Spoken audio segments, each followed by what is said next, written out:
안녕하세요. 오늘도 사연 살롱에 와 주셔서 감사합니다. 저는 경기도 수원에 사는 30대 중반의 여성입니다. 이번 달에 결혼 6개월을 맞이하고 있는 신부입니다. 결혼 준비할 때만 바쁠 줄 알았는데 결혼 후에도 할 일이 많구나라는 것을 깨달았어요. 그럼에도 오늘 결혼하면서 팬이 된 사연 채널에 제 이야기를 올리고 싶어서 이렇게 사연을 보내게 되었습니다. 제 남편은 중학교 교사로 4년 차이고 저는 IT 분야에서 유명한 회사에서 과장으로 일하고 있습니다. 대학 때 정말 열심히 공부하고 자격증을 따서 취업을 했는데 다행히도 성과가 있었어요. 저희 결혼은 양쪽 집안에서도 좋은 반응을 받았고요. 어른들도 좋아하셨고 예물도 간소하게 했으며 우리 신혼집은 저희 돈의 반을, 양쪽 부모님께서 나머지 반을 나누어 주셨습니다.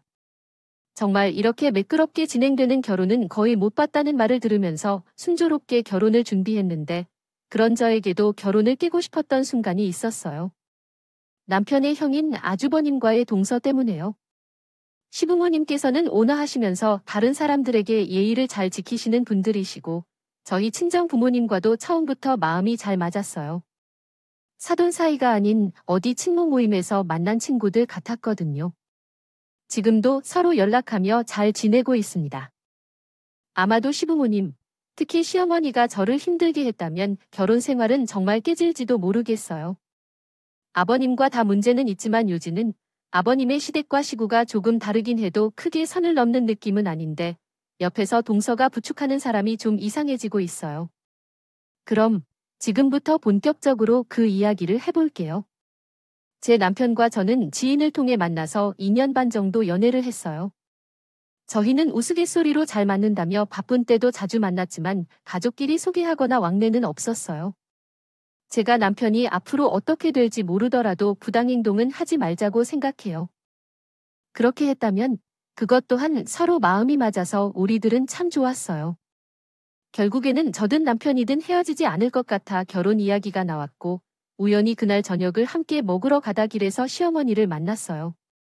시어머니는 처음 저를 보자마자 편안하게 대해 주셨어요. 저는 단 한 번만 뵌 적이 있는데 급하게 결혼 날짜를 잡자고 하셨대요.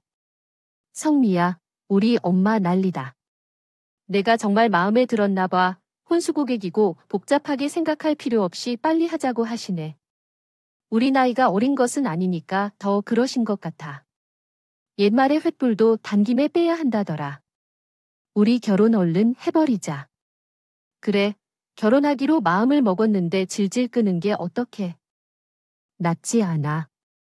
나도 우리 부모님만 허락을 받으면 미룰 생각은 없어. 그래서 저희는 양쪽 집안에 빨리 인사를 드렸고 앞에서 말씀드린 대로 두 집안 어른들도 마음이 잘 맞아서 우리 결혼 이야기는 순조롭게 진행되었어요. 시부모님은 자연스럽게 저를 며느리로 대해 주셨습니다. 우리 집에서도 남편을 아들 같은 사이로 대해 주셨죠. 아무리 잘해주고 편하게 해줘도 어른들은 어려운 법인데 양쪽 부모님도 서로 친해지셨기 때문에 저희도 점점 어른들과의 관계가 자연스러워졌고 이렇게 당사자들끼리 참 좋았는데 문제는 바로 윗동생 남편과 아주버님 나이 차이가 2살인데 형님이 아주버님과 같게 저는 우리 남편과 더 5살이 차이가 나서 제가 더 어리다는 점을 이야기하고 싶습니다. 우리는 동갑이 아니었지만 시어머니가 우리를 보며 불만스러운 표정을 지었어요. 그래서 남편과 함께 어머니께 말씀을 전하러 나가려다가 일부러 수근수근거리며 떠나려는 대접이 있었죠.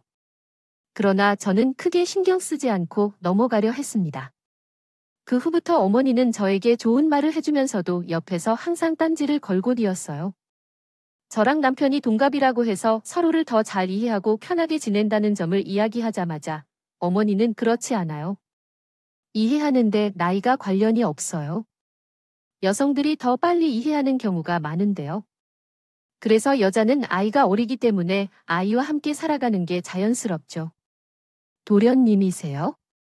동갑이라도 잘 지내기는 어려운 일이죠. 이렇게 말씀하셨습니다. 소리예요. 사람 앞에서 대놓고 나이로 깎아내리는 것은 황당했지만 저보다 나이가 어리지만 형님이니까 그냥 웃으며 넘어갔어요. 시어머니는 요즘 세상에 그게 무슨 말이냐며 한 말씀하셨지만 크게 야단치는 분위기는 아니었어요. 좋은 만남 자리에서 그러는 것은 좋지 않잖아요. 그 뒤로는 조금 자제하고 싶었지만 은근하게 사람을 깔아 뭉개는 것이 느껴졌지만 저는 그런 기싸움을 좋아하지 않아 피해갔어요. 형님은 제가 나이도 더 많고 우리 부모님과 시부모님이 딱 봐도 너무 친근해 보이니 저는 확실히 자기 아래에 두고 싶었던 것 같아요. 형님이 자꾸 그러니 아주버님 그 지시하듯이 저를 보면 눈을 이상하게 뜨고요. 보더라고요. 제가 결혼한 후에 형님이 제 길을 누리라고 하는 행동은 점점 노골적으로 드러났어요. 처음 만난 순간부터 그렇게 아무 이유 없이 사람을 싫어하는 태도를 뽐내는 건 전에 본 적이 없어서 황당했어요. 남편에게 말하려 했지만 형제간의 관계를 갈라놓는 것 같아서 말을 꺼내기 어려웠어요. 또한 혼자 어떻게든 해볼 수 있다는 마음도 있었고 남편은 형님이 결혼 전에도 꽤 잘 산 것처럼 이야기했지만 실은 평범한 가정이었다고 말했어요. 꿀리지 않으려고 자신을 과장하는 사람 같다고 할까요? 형수의 가정도 평범한 중산층 가정 같은데 자신의 부모님도 조금은 부끄러워하는 것 같더라고요. 그런 형태로요. 내심 불편해하면서도 조금 안 좋았다고 생각하시는 분들이 계실 것 같아요. 얼마 전에 있었던 일인데 제 형수가 학교 다닐 때 바이올린을 매우 배우고 싶어 했지만 집에서는 그런 클래식 음악 교육을 꾸준히 시킬 수 있는 환경이 갖추어지지 않아서 못하게 했던 것 같아요. 이에 대해 꽤나 많은 애로가 있어 보입니다. 그런데 이런 말은 한 번도 없었는데 이제는 부모님께서 편해졌나 봅니다. 자신을 약한 존재로 표현하는 말은 결코 하지 않는 형님은 문남동인이면서도 모든 자신을 강조해야 한다는 성격을 가졌어요.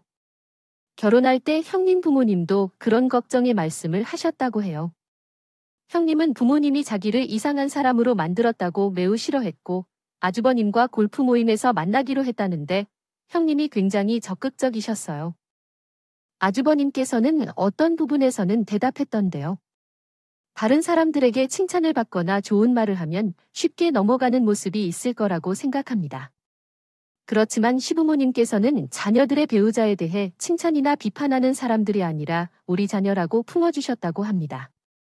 그런 모습을 보면 정말 시부모님을 잘 만난 것 같아요. 남편도 그런 얘기를 들어서인지 형님도 제 앞에서 허둥지둥하거나 비난하는 말을 하더군요. 그런 경우에도 대부분 묵묵히 받아들이게 되더라고요.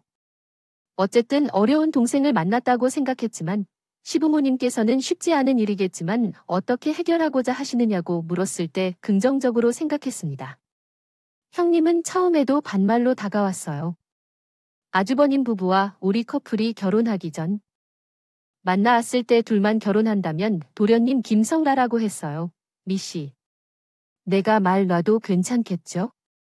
결혼하면 내가 윗사람인데 지금부터 내가 말 놓는 거에 익숙해지는 게 좋겠죠. 나한테도 호칭으로 형님이라고 해야 자연스럽게 나오는 건데. 그러니까 형님이라고 해주세요. 결혼 전부터 익히는 것도 나쁘지 않겠죠. 잘 부탁드립니다. 형님. 부탁이라고 해서 원래 아랫사람들은 윗사람 말에 따라야 한답니다. 부탁 같은 건 가족 사이에서 하는 말이 아니에요.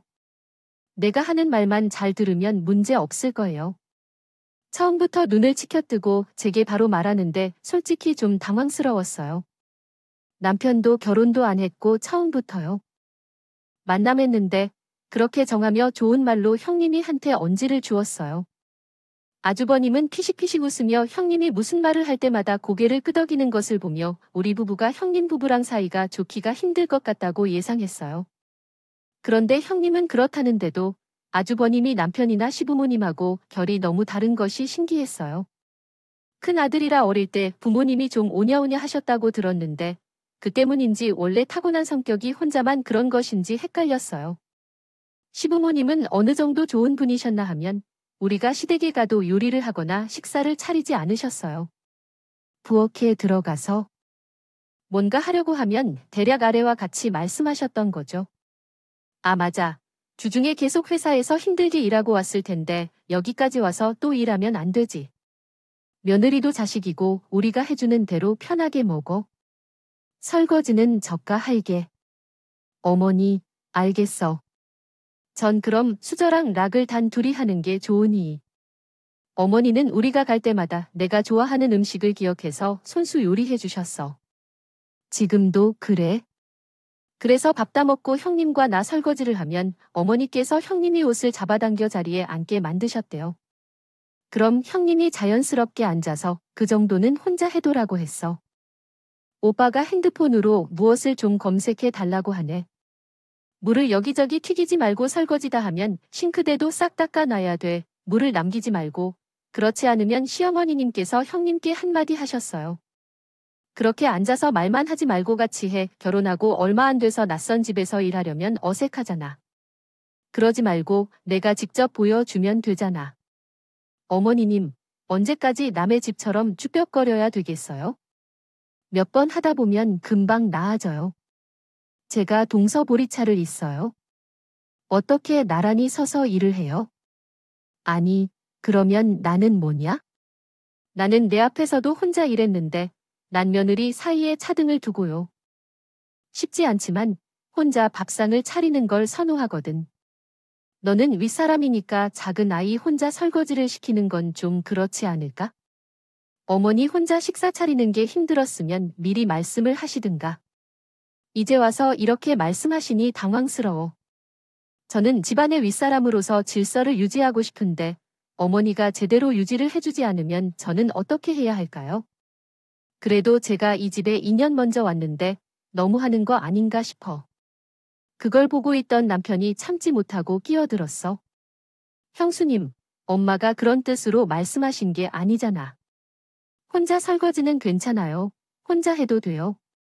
근데 어머니에게 혼자 식사를 차리는 건 어땠다고 물어보지 않나요? 말은 좀 선을 넘은 것 같네요. 성미한테 윗사람 노릇하고 싶으신 거 잘 알겠는데 그걸로 엄마한테 뭐라고 하시면 어떻게 하려고요? 야, 너, 그게 내다. 형수한테 할 말이야. 이게 진짜 보자 하니까 엄마가 우리 경편 안 들어주니까 상민이 자식이 형수 무서운 줄 모르고 덤비있자. 엄마 진짜 이럴 거야라며 아주버님이 나서게 되니 시어머니는 속상하신 그냥 입을 다무셨어요. 시아버지와 남편이 둘 다 그만하라고 엄하게 말씀하셔서 마무리가 됐지만 이미 분위기는 어색하고 냉랭해졌고 형님은 그걸 또 저 때문이라고 나한테 화살을 쏜다. 돌리셨어도 빠릿빠릿하게 눈치껏 잘하셔야 했죠. 그런데 그런 일도 없었죠. 집안에 사람이 잘 들어와야 된다더니 옛말에 틀린 게 하나도 없어요. 맞아요. 존중해 주세요. 알아서 잘하겠습니다. 우리 경희한 이상한 사람이 되었잖아요. 저 부부의 억지에 남편이 한마디 하려 했는데 제가 말렸네요. 시부모님이 저희 때문에 상처받으시지 않으셨으면 좋겠어요. 그런 잘못된 억지는 잊어버리세요. 그만하자고 남편을 달래고 돌아왔어요. 그러다가 시아버지의 생신이 다가왔고 저희와 남편은 결혼한 이후 처음으로 시아버지의 생신 대접을 해드리자고 뜻을 모았어요. 시부모님과 아버님을 초대할 생각이었죠. 내용을 좀 더 명확하게 이해하기 쉽도록 수정해드리겠습니다. 시부모님께 알렸습니다. 그들은 안 그래도 된다고 했지만 저는 강하게 밀고 나갔어요. 이번 한 번만은 저희가 전부 내겠습니다. 결혼하고 처음이라서요. 내년부터는 전과 같이 따라갈게요. 시부모님은 저희 고집에 어쩔 수 없이 알아주셨다고 하시면서 고마우시고 미안하다고 몇 번이나 말씀하셨어요. 그러나 얼마 후에 형님께서 연락이 왔어요. 땅을 어디로 정했는지 궁금하다면서 형님은 제가 직장에 결혼하신 분들한테도 물어보고 검색해서 강남의 고급 한정식으로 정했다며 나중에 주소도 문자로 줄 테니 한정식 참 좋은 데인지 알 것 같아요. 기대하는데 시아버지 생신이 이틀 전에 남편이 아버님께 문자로 장소를 잡았는데 다음날 형님이 전화를 했다고 해 내가 좀 자세히 알아본 결과 서초동 쪽에 있는 땡땡이가 더 나을 것 같다. 동서가 잡은 땡땡은 요즘 드물게 신발도 벗고 들어가야 하거든. 땡땡이는 훨씬 세련되고 음식도 많이 나와. 땡땡으로 바꾸자. 알겠어요. 형님, 오늘이 선행인데 예약을 취소하는 게 좀. 알았어요. 땡땡을 저도 알아봤는데 아버님께서 좋아하시는 음식평이 그리 좋지 않더라고요. 물론 땡땡이가 더 유명하긴 하지만 땡땡은 오늘 또는 내일 예약이 되지 않을 거예요. 난 신발을 벗는 것도 싫고 냉면을 꼭 먹고 싶다는데 땡땡내는 냉면이 없거든. 그래도 땡땡은 단품으로 사계절 내내 냉면을 판다고 하고 그 냉면이 어마어마하게 양이라며요. 맛있는지 알아? 땡땡이 비싸서 평소에 가지도 못하는데 이럴 때 나가서 냉면 좀 먹겠다는데 그런 것 정도는 센스 있게 생각해야지. 죄송한데요, 형님. 이건 형님 생일이 아니고 아버님 생신이거든요. 제가 형님에 대해 얼마나 잘 알고 있는지. 형님의 식성을 알아요? 센스라니 서로 알지도 못하는 부분까지 파악하는 게 센스인 거죠. 물론 형님 생일이라면 아버님께 물어볼 수도 있겠지만 아버님 생신이니 아버님에게 맞춰야죠. 아무리 아버님 생신이라 해도 그 취향에 더 맞추어야 해. 무슨 일을 그렇게 하는 거죠? 그리고 결혼한 지 한 달 반이나 됐는데 나랑 시댁에서 3번 봤잖아. 그런데도 내 식성을. 형님, 이렇게 말씀드리는 게 좋겠어요. 그러나 냉면 먹기 좋은 때는 이미 지나갔고 어머님이 냉면을 해주셨나요? 아니에요. 형님은 냉면을 좋아하신다는 말씀도 안 하셨고요. 형님은 제가 무엇을 좋아하는지 아시나요? 그저 형님은 입 다물고 다음부터는 꼭 상의하라며 꾸짖으셨어요. 이런 상황에서 저도 형님을 참아가기 어려워졌어요. 말이 이상하더라도 적당히 듣거나 듣지 않아야 할 거죠. 그 전에도 되지 않는 말을 하며 자기 멋대로 보인 적이 몇 번 있었어요. 이런 사정을 알지 못하는 어버이님은 우리가 잘 지내기 바라셨고 저도 일일이 참아가며 형님을 나쁜 사람으로 만들지 않도록 노력해왔어요. 일로 생각해서 그냥 넘어갔던 것 같았는데 이제는 제가 참 힘들어졌어요. 시아버지의 생일은 그래도 온 가족이 즐거운 분위기에서 잘 마무리했어요. 형님도 눈치가 빠르셔서 시아버지의 생일까지 어른들 앞에서 제게 말도 안 될 것을 하지 않았고요. 시아버지는 제가 너무 고맙다며 시어머니에게 돈을 주시면서 무엇을 사주고 싶느냐고 하셨대요. 시어머니가 주말에 시간 내서 백화점을 가자고 연락이 왔더라고요. 아니에요. 어머니가 자식에 대한 돌봄의 의무를 다한 것뿐인데 그렇게 받아들이는 건 아닌 것 같아요. 아버님과 어머님의 마음만 받겠습니다. 네, 우리도 마음을 전하고 싶어 자녀가 좋은 행동을 하면 칭찬하고 싶고 좋은 것을 해주고 싶은데 왜 이런지요? 그걸 받기 싫다고 하자. 너도 그렇다면 우리가 서로서로 서운해할 거야.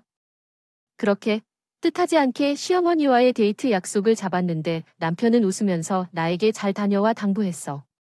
자기 부모님이 마누라를 예쁘게 챙겨주신다면 기쁘다고 했어요.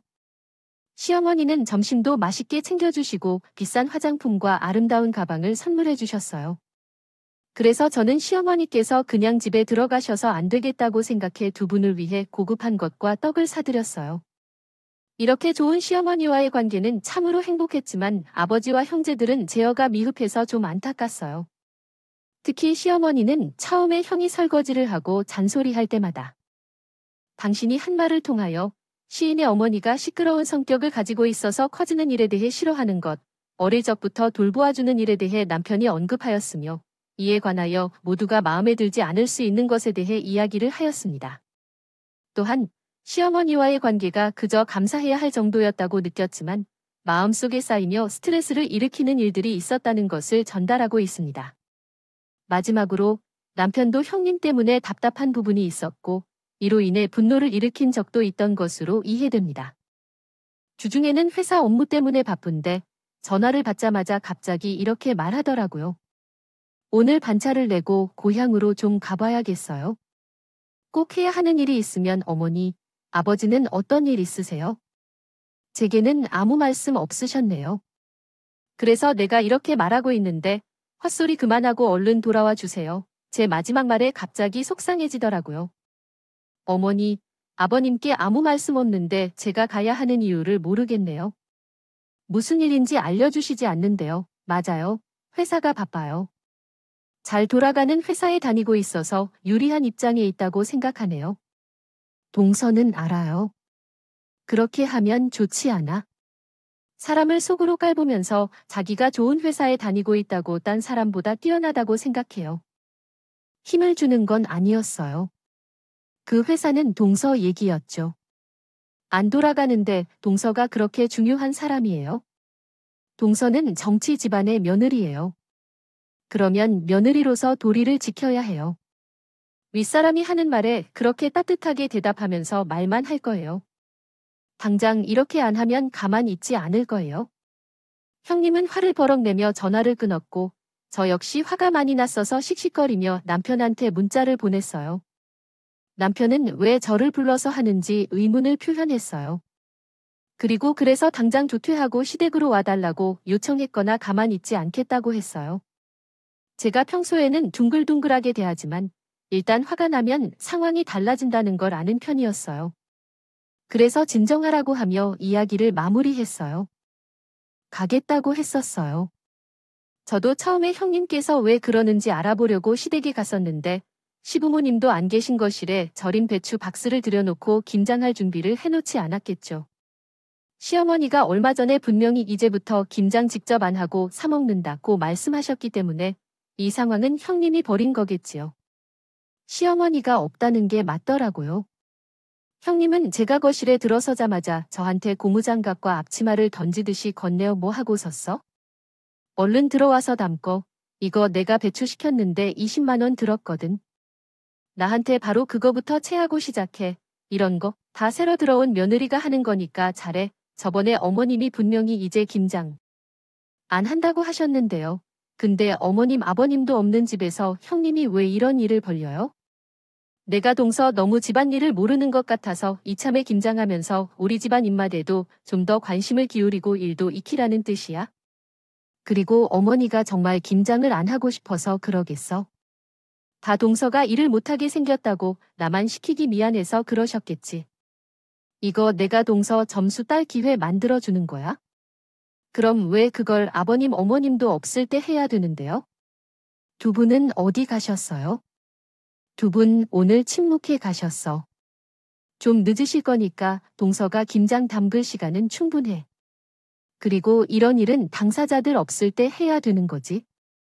눈앞에서 하니까 내기밖에 더 할 것 같아서 이런 거라니까 내가 항상 마음에 걸리는 게 있어. 아무튼 빨리 일을 시작해야겠어. 진짜 더는 못 찾겠어. 시어머니가 김장을 안 할 거라고 선언하실 때 시아버지도 괜찮다고 하셨는데 왜 형님이 나를 교육시키며 드는 건지 이해가 안 되더라고요. 그리고 혹시 제가 김치를 담가야 한다면 그걸 갖고 형님이 신경 쓰면 안 된다고 생각이 강하게 들더라고요. 형님. 이건 좀 아니에요. 어머니가 시키지도 않은 걸 왜 형님이요? 제가 집안일을 못하는 것 같아서 배워야겠다고 생각한다면 어머님이 일을 배우라고 이것저것 가르쳐 주셨겠지만요. 그럼 형님도 일을 잘하세요. 제 형님은 아직 일을 한 적이 없으니까요. 형님이 아무리 남 봐서 인사하던 중 황당했다고요. 내가 이 억지를 먹어들이면 이후 시부모님이 없을 때 계속해서 저를 괴롭히지 않을까 봐 걱정했거든요.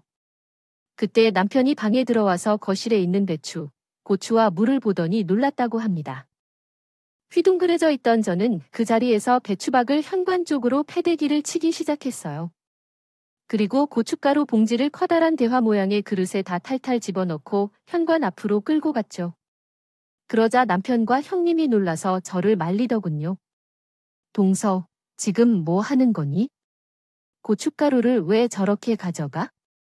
음식물 쓰레기통에 버리려고요. 김장이 왜 형님이 저한테 억지로 시키는데요? 형님, 이거 제가 다 하면 어머니한테 뭐라고 하실 건데요? 형님이 했다고 하겠죠. 그리고 배추값도 저한테 보내라고. 제가 왜요? 형님, 멋대로 시켜놓고 이러는 경우가 어디 있어요? 남편은 제가 완전히 열받은 것을 보고 진정시키려고 애를 썼어요. 성미야, 좀 진정해봐.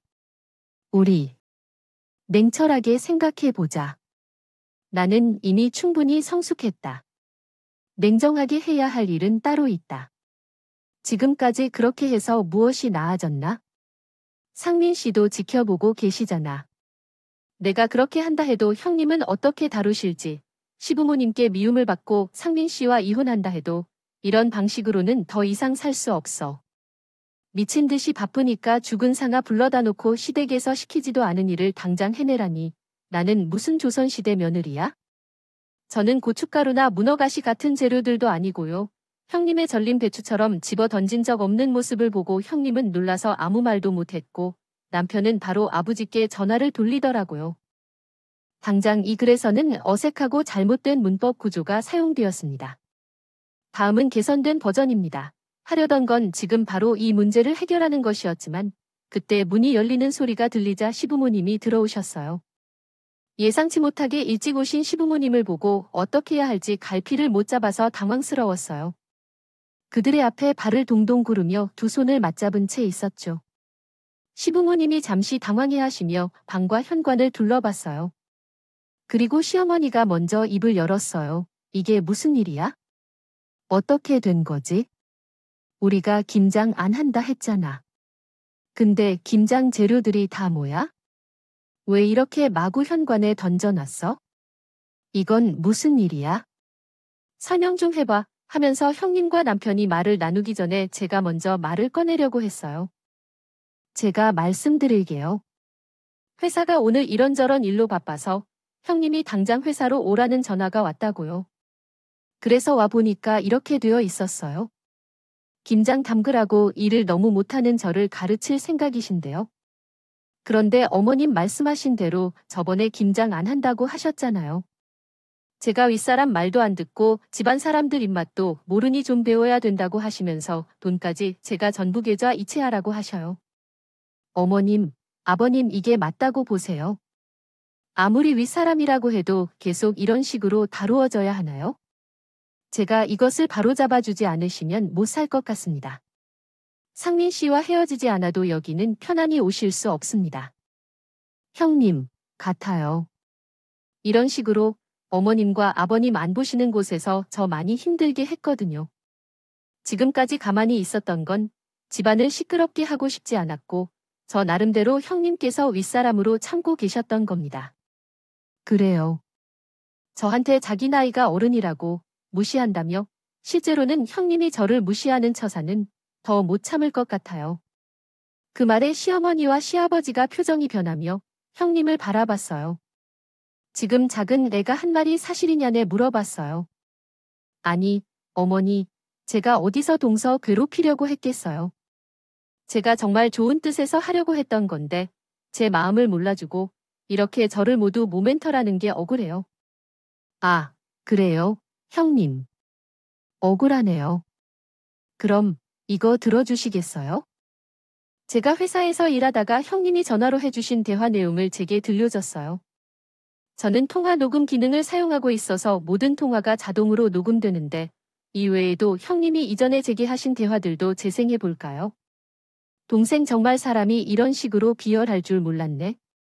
어떻게 이래라며 다시 형님이 적반하장으로 나오는데 갑자기 시아버지가 화를 내시며 들기 싫다 그네. 너 이게 뭐 하는 짓이야? 지금까지 이런 식으로 우리를 괴롭히고 이런 짓을 하는 게 윗사람이 하는 짓이냐? 너에게 정말 실망했어. 시아버지가 한 번도 큰 소리를 내지 않으셨던 것에 화를 내셔서 모두가 얼어붙어서 찍소리도 하지 못했어요. 화가 잔뜩 난 저도 역시 마찬가지였죠. 내가 가만히 있었던 건 집안이 화목하길 바라서 있었지. 이런 식으로 네가 멋대로 굴려고 가만히 있던 거 아닌데 당신도 이제 상호 감싸는 거 그만하고 말을 좀 해야 해. 이제 더 이상 어린애도 아니고 다 큰 성인이야. 당신이 그 아이한테 무리를 가하고 있는 건 같아. 상민이도 어린애 같잖아. 시아버지가 시어머니한테 큰 소리를 치자 시어머니는 속상한 표정으로 형님하셨어요. 너도 참 너다. 내가 긴장하지 말자고 한 건 고모니? 내가 김치 사업을 시작해서 자리를 잡으려고 한다길래 김치도 사 먹고 홍보도 해주려고 했던 거야. 넌 왜 어른들 속도 모르고 이런 일을 벌이는 거니? 그것도 회사에서 일하느라 힘든 둘째한테 할 말 못한 말 다 하면서. 너 진짜 이렇게 나를 실망시킬 줄 몰랐다. 시어머니의 단호한 말에 형이 결심하려는데 마침 아주버님이 들어왔어요. 아무것도 모르는 아주버님은 형이 시어머니에게 꾸중 듣는 것 같이 보이자 무조건 소리를 쳐대더군요. 엄마, 뭐야? 또 경희한테 뭐라고 그러는 거야? 진짜 이러지 말고 도대체 경희를 재수씨 앞에서 추켜 세워줘야 얘들도 보고 함부로 못하잖아.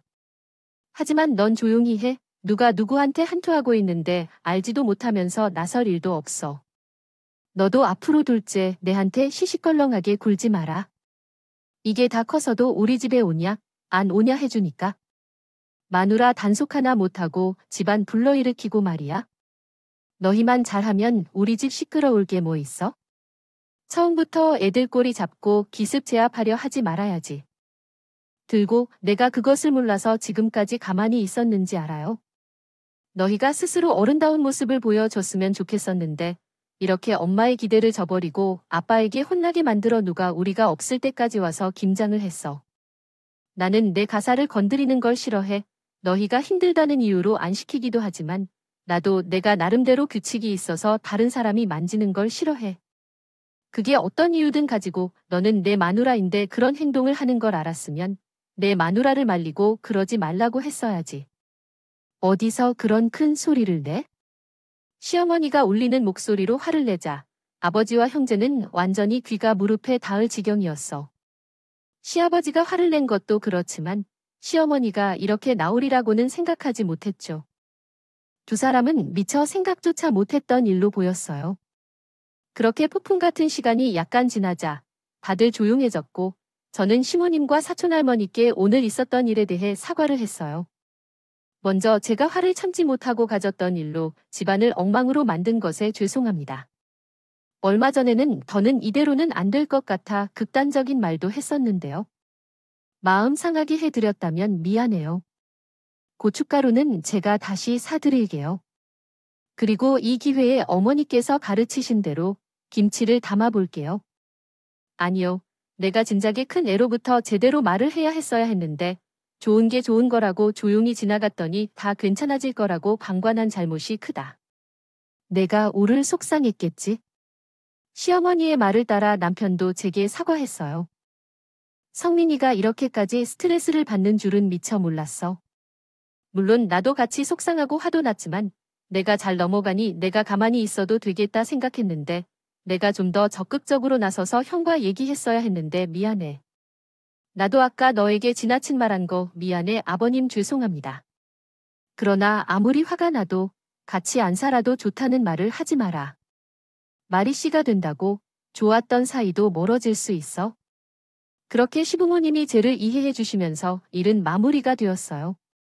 그런데 시어머니가 아주 강하게 형님을 붙들고 저에게 사과를 하라고 하시더라고요. 전 같으면 볼 수 없는 시어머니 모습에 단단히 결심하셨나요 하는 생각이 들었어요.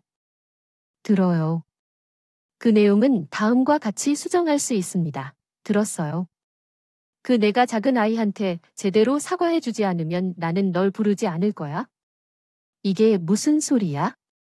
넌 작은 아이에게 그런 태도를 보이니까 자격지심이나 자존심이 느껴져. 그래서 자격지심이 불편해하는 말을 듣고 싶지 않다면 어른스럽게 먼저 미안하다고 사과해야 해. 어머니, 왜 제게만 그러세요? 저는 정말로 최선을 다하려고 노력하고 있는데요. 듣기 싫습니다. 상대방을 모욕하는 것이 최선을 다하는 것일까요? 얼른 사과해. 시어머니가 물러가지 않자 형님이 어쩔 수 없이 내 앞으로 나와서 입술을 꽉 깨물며 떨더니 그렇다 그러다 내가 마음에 안 드는 말을 겨우 뱉었어요. 오늘은 내가 좀 심한 것 같아요. 사과가 진짜 사과인가요? 아니에요. 어머니, 죄송해요. 동생은 겨우겨우 사과를 하자 형님은 참을 수 없다는 듯이 먼저 집을 나갔어요. 그 후 아주버님이 저에게 어색한 미소를 지으시며 사과를 하셨고 그리고 형님을 쫓아 나가셨어요. 그 이후 시어머니께서 제 손을 잡으시며 말씀하셨어요. 아까 말한 대로 이 모든 것은 내 잘못이야. 미안해야 해. 정말 미안해. 제가 이렇게 엉뚱한 상황을 만들어서 죄송해. 그런 다음 남편과 함께 현관부터 거실까지 청소를 하고 정리하고 집으로 돌아왔어요. 그 이후로 형님은 참을성을 잃지 않고 전처럼 언제나 험담하지 않아요. 저를 향해 함부로 행동하지 않고요. 그렇게 큰일을 일으킨 이후로 아주버님도 저와 남편을 주의 깊게 바라보시곤 했어요. 저와 남편은 아주버님과 형님의 태도를 모르는 척하고 있습니다. 과거에 경험한 일로 인해 약간의 경계심을 가지도록 의도한 거예요. 그 이후 시어머니는 형님과 아주버님을 단호하게 대하며 우리 부부와의 경계를 명확히 만들어 주셔서 계십니다. 제가 둘째 며느리로서 시아버님께서 원하는 대로 최선을 다하고 있습니다. 제가 잘해야 우리 부모님이 욕을 먹지 않으니까요. 그렇지만 제가 형님의 관심을 더 많이 느끼고 있네요. 형님의 이해할 수 없는 말이 없어서 좀 답답하긴 해요. 하지만 미래가 걱정되기도 하지만 계속 잘 지낼 수 있을까 하다는 생각도 들어요. 하네요. 시부모님이 형제들끼리 사이가 좋기를 바라시는 언제까지든 서먹하게 지낼 수는 없을 거예요. 언젠가는 서로 자연스럽게 가까워질 날이 있지 않을까? 그런 기대를 조심스럽게 품고 있어요. 제 이야기는 여기까지예요. 끝까지 들어주신 분들 모두 감사드리고요. 언제나 행복하시고 좋은 일만 가득하시길 빌어드릴게요. 그럼 좋은 하루 되세요, 여러분. 사연 댓글의 응원과 현명한 조언을 부탁드려요. 좋아요와 구독은 저에게 큰 힘이 됩니다. 오늘도 좋은 일 가득하세요.